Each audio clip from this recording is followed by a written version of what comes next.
청년들의 절망, 그리고 집이 없는 서민들의 절망, 그리고 집을 가졌더라도 지방에 사는 분들의 절망, 낙담. 그 핵심에 집값이 있습니다. 집값 불로소득이 있습니다. 불로소득은 한 방울 땀 흘리지 않고 수억, 수십억씩을 챙기는 부동산의 부조리에 있습니다.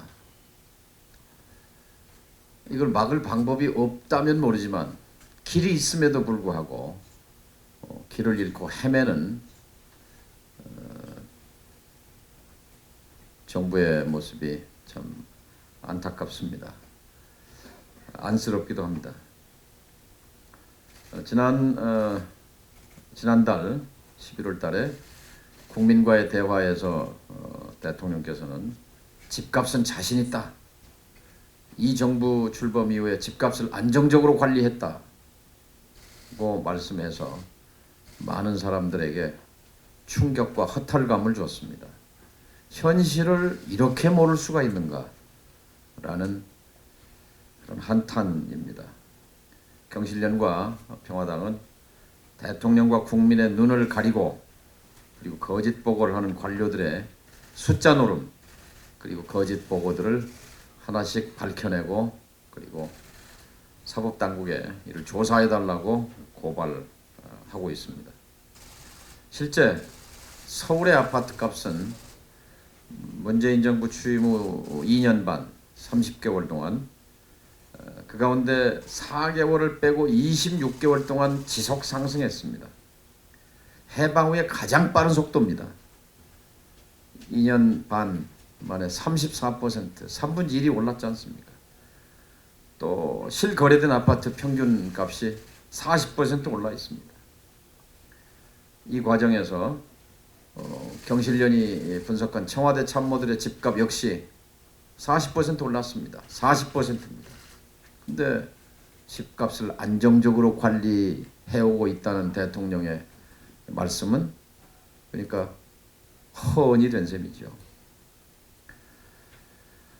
그런데 이 같은 경실련과 평화당의 지적과 비판에 대해서 화들짝 놀란 국토교통부가 자료를 냈습니다. 서울은 10% 올랐다. 기가 막힐 일입니다. 전국 집값은 안정돼 있다. 한심한 얘기입니다. 토건 관료들이 이명박 박근혜 때 득세했던 토건 관료들이 여전히 문재인 정부의 핵심 요직에 즐비하게 포진되어 있습니다. 대통령이나 장관은 관료의 바다에 떠있는 섬일 뿐입니다. 경실련과 평화당이 전국 땅값을 분석한 결과 불로소득이 2,000조 발생했습니다. 2,000조입니다. 국토부는 한국은행 자료를 내면서 1,000조 상승인데 1,000조 상승인데 왜 2,000조냐 이렇게 항변합니다. 그런데 지금 경실련과 평화당이 제시한 시세 반영률 공시지가 실제 거래 대비 정부가 발표한 공시지가가 43%입니다. 40% 조금 넘습니다. 그런데 국토부는 65%다 이렇게 거짓 발표를 합니다. 그 65%의 근거를 내라. 근거를 내지도 못합니다.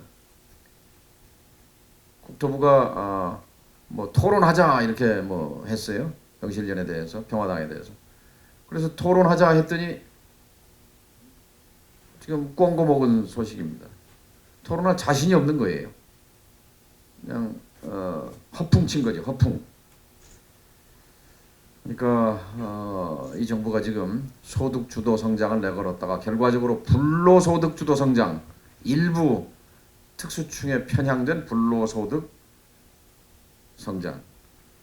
청와대 참모들의 평균 집값 상승은 3억 원. 정책실장 3분의 집값 상승은 10억 원.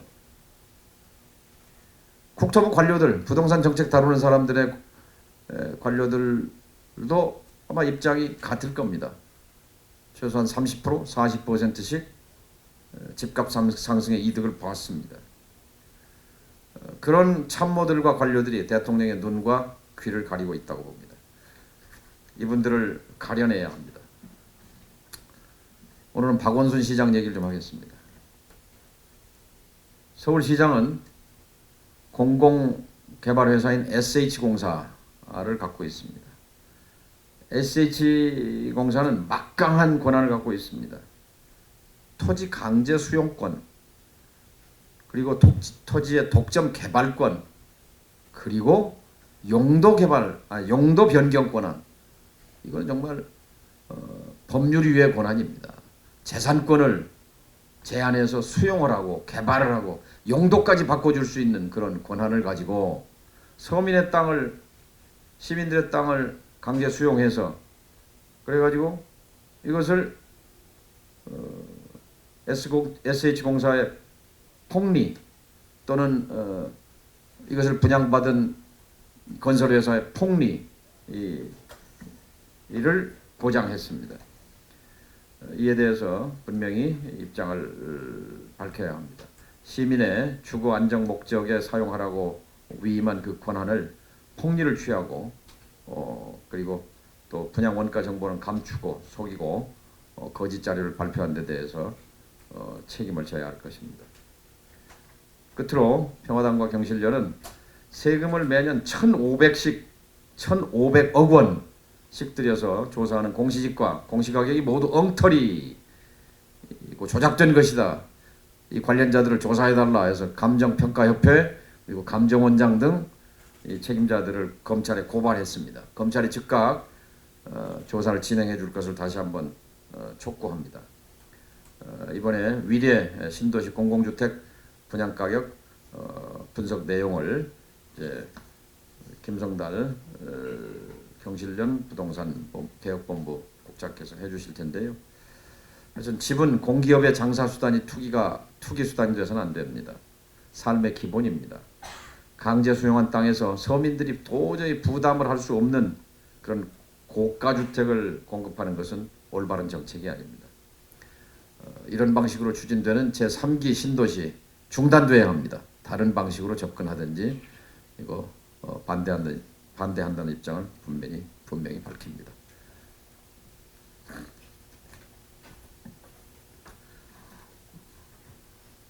이번에 저희가 분석한 위례 신도시는 사실 2006년 참여정부가 8.3일 대책 때 같이 발표한 신도시 정책 중에 하나입니다. 2기 신도시를 그때 공급 확대를 통해서 집값을 안정시키겠다고 하면서 그 강남에 판교 말고 또 하나의 신도시, 대규모 신도시 개발을 발표했는데요. 그게 위례 신도시입니다. 면적은 200만 평이고 총 사업비가 12조 원입니다. 하지만 그 토지 평당 수용가를 보면 그 자료에도 명시됐지만 387만 원입니다. 강남 서초나 과천이나 이 평당 수용가가 크게 차이나지 않습니다. 하지만 이번에 분양된 그 호반 서밋 송파의 분양가는 40평 기준으로 9억 원이 넘습니다. 왜 이렇게 비싼 분양가가 책정됐는지, 이게 적정한 것인지 저희가 이걸 좀 분석을 해서 발표를 하려고 하고 있고요. 현재 송파 이번에 분양가 공개된 걸 보면 41평 기준에 택지비 건축비 포함해서 약 평균 분양가 2,200만 원입니다. 이 중에 택지비만 1,200만 원 정도가 되는데요. 근데 아까 앞서 말씀드린 것처럼 SH공사가 이 위례 신도시의 공동 사업자이면서 토지를 수용한 값은 평당 387만 원입니다. 여기에 조성공사를 통하고 실질적으로 조성 원가는 평당 1,130만 원이거든요. 근데 평당 1,130만 원짜리 땅이었지만 이번에 택지 판매가는 여기 자료에도 명시됐지만 페이지 5쪽에 보면 평당 1,950만 원입니다. 단순히 조성 원가 대비 800만 원 이상 비싸게 택지를 매각하면서 SH공사가 가져가게 된 수익은 평당 800만 원. 두 필지 다 합치면 약 2,400억 원이나 됩니다. 근데 문제는 이 2,400억 원이 사실 적정했냐를 보면 안 팔았으면 제일 좋았고 팔려고 했다면 주변 시세대로 팔았어야 하는데 이 평당 1,950만 원은 사실 주변 시세의 절반 수준에 불과합니다. 그래서 이렇게 택지를 헐값으로 감정평가해서 건설사에게도 이익을 안겨주고 SH도 이익을 서로 나눠 갖는 이 구조에 대해서는 저희가 검찰 고발이나 이런 수사가 필요하다고 봅니다.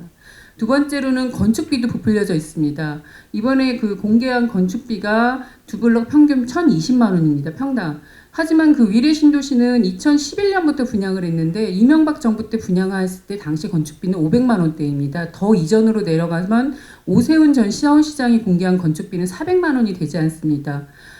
건축비의 제일 중요한 요소인 직접 공사비만 보더라도 위례 분양가나 송파 장치 건축비와는 크게 차이나지 않는데 무엇이 이렇게 건축비 상승의 원인이 됐냐 저희가 들여다보니 그 표를 보시면 페이지 6쪽에 보시면 아시겠지만 대부분이 그 내역을 알 수 없는 가산비와 간접비였습니다.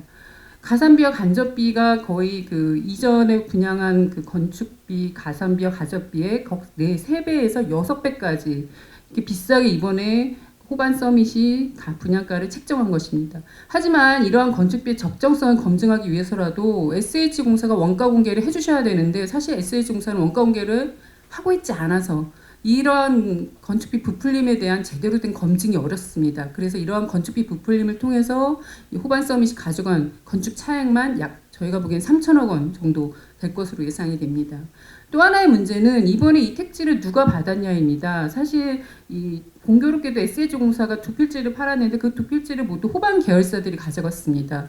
그리고 그 두 필지에 대한 그 경쟁률을 저희들이 조사해봤더니 모두 200여 개의 업체가 입찰에 응모했는데 어떻게 호반이 다 두 필지를 가져갔습니다. 따라서 이 과정에서는 불법이나 편법적으로 택지를 공급한 것으로 저희는 의심이 되고 여기에 대한 수사도 사실 또 필요합니다. 특히 경실련이 이전에 택지를 분양받은 업체들 현황을 조사한 결과 보면 공공택지임에도 불구하고 공정하게 공급되지 않은 것으로 의심됩니다. 택지를 판매받은 그 업체들 현황을 보면 중소건설사 5개 업체가 전체 그 택지 30% 이상을 집중적으로 가져간 것으로 보이고 그 중에 2위가 호반으로 나타났습니다. 따라서 호반이 위장 계열사까지 동원해서 택지를 특혜 공급받은 것이 아닌가 저희는 의심이 되고요. 이에 대해서도 검찰 고발 진행할 예정입니다. 이상입니다.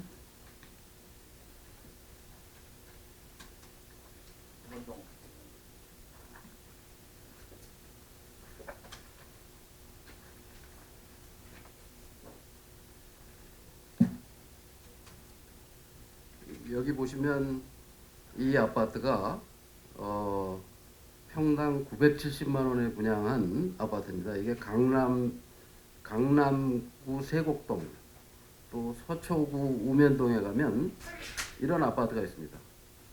그런데 이 강남의 집값을 낮추겠다고 위례 신도시를 개발했는데 그 위례 신도시에서는 이 아파트 값에 거의 2배 되는 가격으로 아파트를 분양하고 있습니다.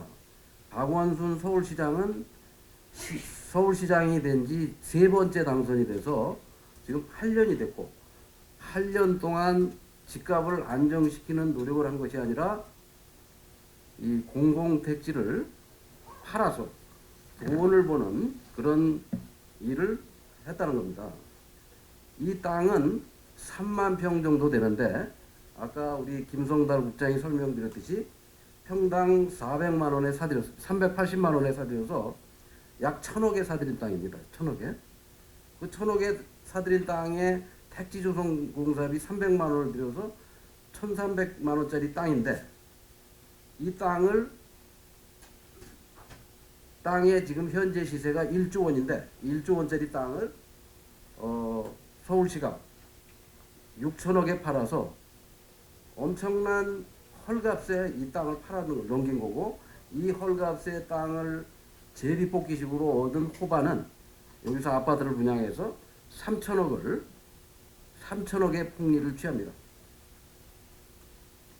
아파트는 신규로 이렇게 신도시를 만들어서 아무리 공급을 해도 이런 식으로 소비자에게 바가지를 씌우고 집을 가진 사람이 또 사고 이 아파트는 70% 이상이 집을 가진 사람이 또 살 수 있는 아파트입니다. 오늘 분양하는 것은. 저희가 이런 문제를 제기하는 데는 여러 가지 문제가 있는데 막강한 이 특권을 가진 서울시장이 그 특권을 서울 시민을 위해서 활용하지 않고 건설업자나 공기업 배불리기에 활용하고 있다. 그런데 최근 박 시장은 8년 동안 집값 안정을 위해서 노력하지 않다가 최근 집값 폭등의 책임을 전 정권, 과거 정권의 책임으로 미루고 있습니다. 이런 일들을 우리가 시민들의 눈으로 시민들께 정확하게 알리기 위해서 이런 기자회견을 하고 있고 앞으로도 지속할 겁니다.